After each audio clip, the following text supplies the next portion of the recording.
Hello and welcome. My name is Avery Pakulis. I am Vice President for Early Childhood and Public Health Policy here at First Focus on Children. And I'm Cara Balderi, Vice President of Family Economics, Housing, and Homelessness at First Focus. Cara and I are here today to have a conversation with Suzanne Brundage, who is Director of the Children's Health Initiative at the United Hospital Fund. And Suzanne and her team just came out with a report entitled The COVID-19 Ripple Effect, the Impact of COVID-19 on Children in New York State.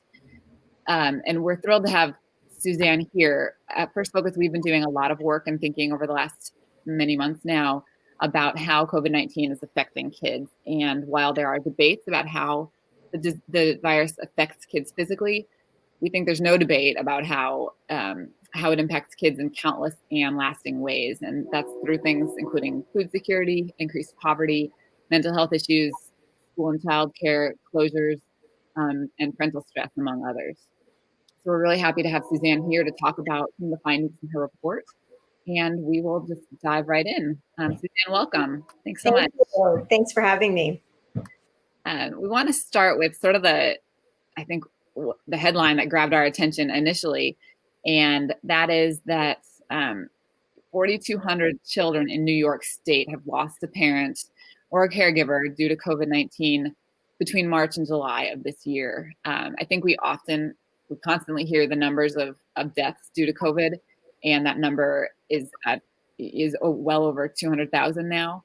But I think your report really puts these numbers in a painful and tangible perspective for us. And when we hear about 4,200 children who have lost a parent or caregiver, that is really astounding and concerning. So we at First Focus, of course, start thinking about both the short and long-term implications for a child who's lost a parent or caregiver like this. Could you share some of those with us, and including the trauma that they are going through and may continue to for quite a while? Great. Well, thank you for the opportunity to share this work. And, I think for us, the part of the importance of showing and estimating how many children have lost parents is also a reminder to the public that this virus is very dangerous and it affects people of all ages, including people who are in their key parenting ages, unfortunately. And the loss of a parent has a profound and lasting impact on children. You think about all the milestones that happen in childhood, from large ones like being able to graduate from school to everyday breakfast conversations. And we now have over 4,000 children in New York alone who in 3 short months, March to July, have lost that opportunity forever. So losing a parent death is an adverse childhood experience. These are potentially traumatic experiences that literally get under the skin of kids. So these experiences embed in the brains and bodies of children and result often in long-term health and mental health challenges. So we know that losing a parent in childhood can affect kids for the rest of their lives. For the next 50 or 60 years, we'll see the impact of this pandemic. Additionally, in addition to the physical harm that this type of trauma can cause for children, we expect up to 20 to 23% of these kids have lost their sole caregiver. So those are kids who are now at much greater risk for entering child welfare. And kids have also lost a primary breadwinner for the family. And so we expect that up to half of these children will now be entering poverty as a result of losing a parent. Another thing that your report highlights really importantly are the racial disparities and how children are experiencing COVID-19. And that's and you find that as part of those 4,200 children that you have found that 1 in 600 Black children in the state of New York has lost a parent, and 1 in 700 Hispanic kids. Those are pretty startling numbers as well. Why is this significant? What does that indicate for racial disparities in New York and our country in general, and the health and well-being of those kids? Yeah, I think this is the most tragic and yet unfortunately predictable finding in our report. As a country, we like to believe that all children have an equal opportunity to grow up healthy and thrive. And we know that's simply not the case, that racial and ethnic disparities profoundly hit children of color. And there's a long list, right? We could spend hours talking through the number of disparities for Black and Brown children, because racism has been so rooted in the structures of our society. But let's just focus on one. So let's take mental health, for example. Over the last 2 decades, the rate of suicide attempts has nearly doubled for Black youth, while it's remained the same or has declined for white children. And what are the precursors to suicidal attempts? Well, it's trauma, anxiety, and depression, all conditions that we know are increasing during the pandemic. So the pandemic is really going to exacerbate the existing disparities that we see in our systems. It is both a reflection of the ways in which families of color are exposed to greater risks. In this case, it's exposure to an infectious disease. And it's also a reflection of the ways in which access to care, especially healthcare, varies greatly by race and ethnicity. Thanks for that. You mentioned in your last answer, you also started talking about poverty a little bit, and that's definitely an area that First Focus and CARA in particular has been doing a lot. It does a lot of work. Kara, do you want to grab onto that one? Yeah, I mean, your report touches upon, right? I mean, child poverty was already high, in New York, and it's close to doubling, right, as a result of COVID. You touched upon the fact that, right, if a child loses a parent or caregiver, that can cause them to fall in or near poverty.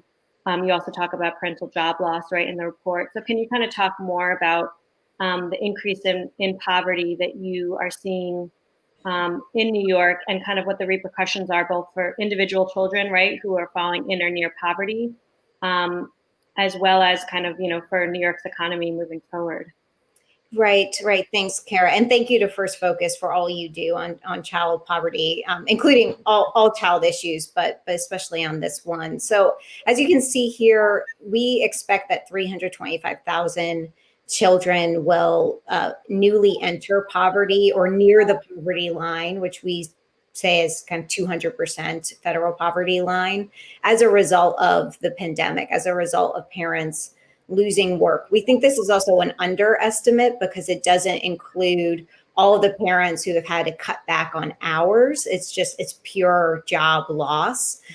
So this is a really grim portrait. And I think, one way to think about it is just the increase in basic needs for children. We looked specifically at housing instability, food insecurity, loss of health insurance, and trouble accessing educational services, because those have largely moved to remote and digital services at this time. And it's alarming that hundreds of thousands of children are now housing insecure in New York, newly housing insecure, right? This is on top of the existing group of kids who already were in that precarious situation. We have, families who are showing up at doctors' offices or at, community partners with no food in their pantries, right? We typically ask, are you at risk of running out of food by the end of the month? We're now in, 24-hour cycles of trying to get emergency food assistance to families. So there are huge basic needs. We think $800 million at a minimum is needed in New York State just to support this new group of kids in poverty. But over the long term, this is a big threat to all economies, to New York's economy, to the federal economy. Poverty is hard to escape. Poverty leads to mental health challenges for families. And so we anticipate that upwards of $1.7 billion in mental health challenges will emerge in New York over the lifetime of these kids due to these adversities. And simultaneously, as kids are now trapped in poverty, their potential income It reduces over their lifetime, also due to educational losses because of the situation. So we think $8.5 billion annually will be lost in income as these kids become adult earners. And that's, of course, revenue loss to the state. Suzanne, another issue that we wanted to talk about a little bit about are the intersection of the COVID-19 pandemic and the opioids epidemic.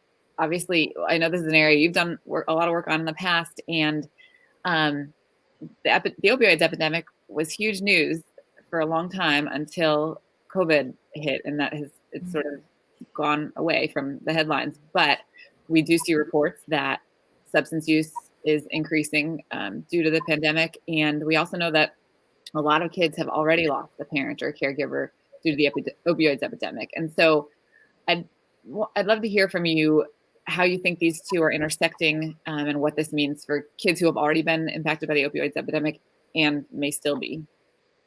Yeah, and this is obviously been a shared concern of ours for a long time. And so, the way that I've been thinking about it is we know the pandemic is most affecting families that were already living on the edge somehow, right? Vulnerable somehow to additional tragedies and disasters. And I certainly put families struggling with substance use disorder in that category. One of the things that we observed and know from the opioid epidemic is it was a major driver, has been a major driver of parents dying and children moving into custody, typically with their grandparents, and sometimes moving into child welfare.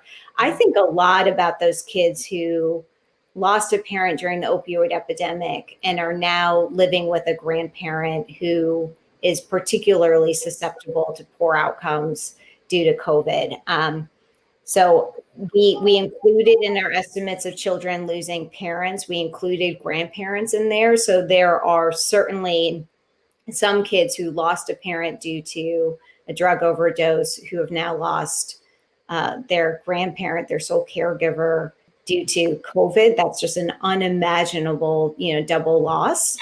But then we also have kids who are now living with grandparents who are quite isolated, right? A lot of elderly people don't want to, can't leave the home. And we think of them being there by themselves, but in fact, many of them are likely to have a 7-year-old and 8-year-old who's also in the house. And so, the question is really how do we provide sources of emotional resiliency for these families?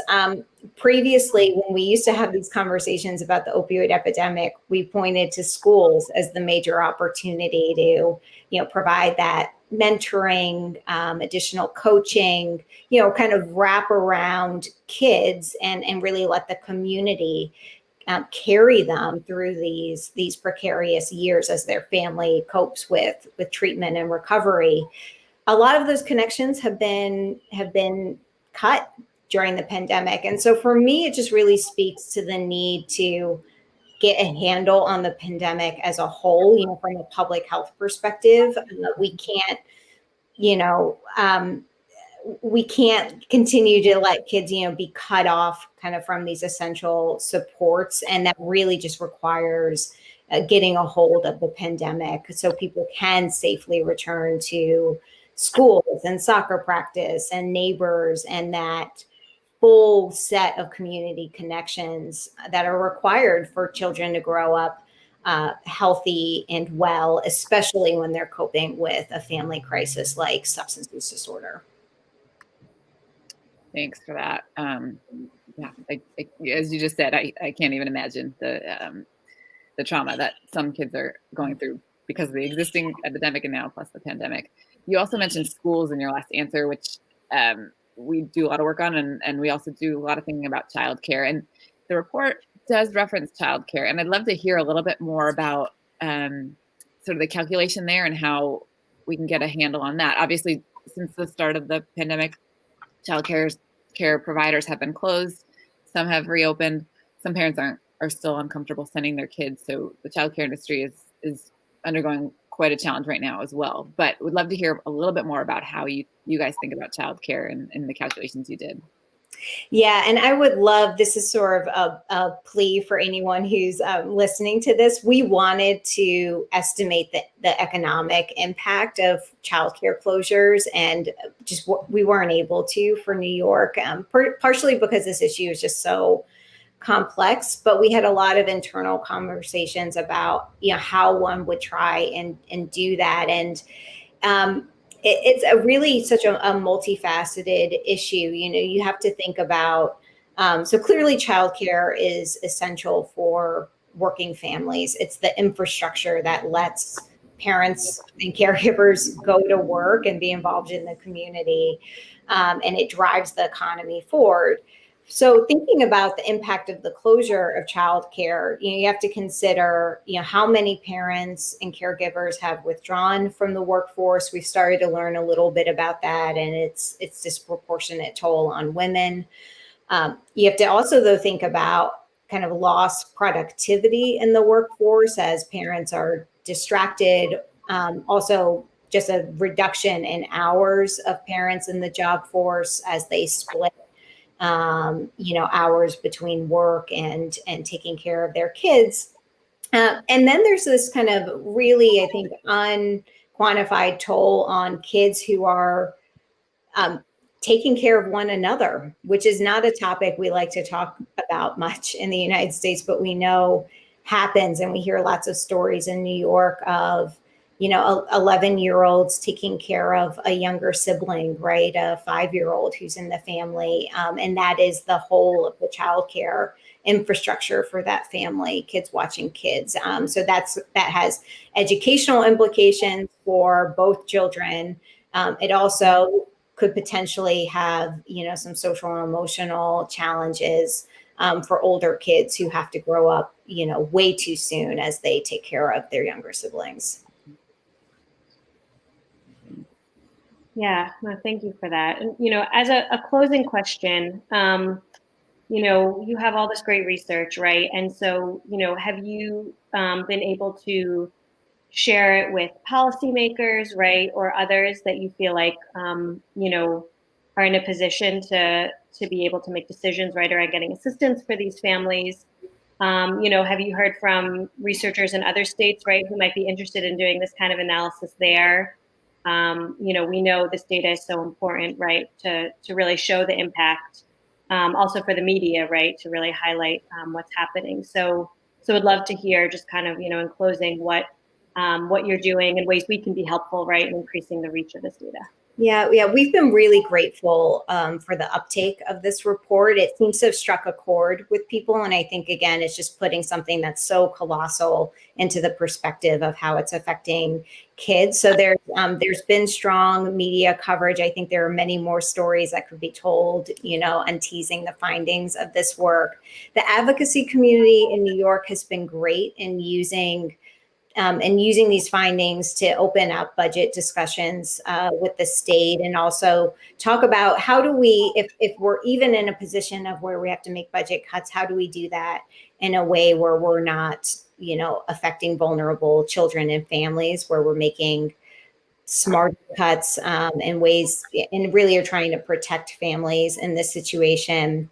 And then I think there's a lot of research that could go forward from here.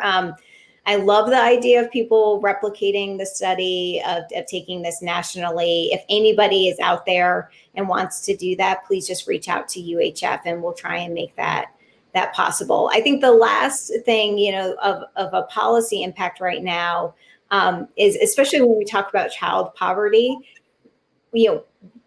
child poverty data is a lagging indicator. And what we really need to do is help policymakers look at this kind of tsunami of kids who actually already are in poverty this year as a result of the pandemic, and those numbers are likely to grow. And so to use this information to plan for an increase in need for, SNAP and TANF and all of the other incredibly important public benefits that these families rely on.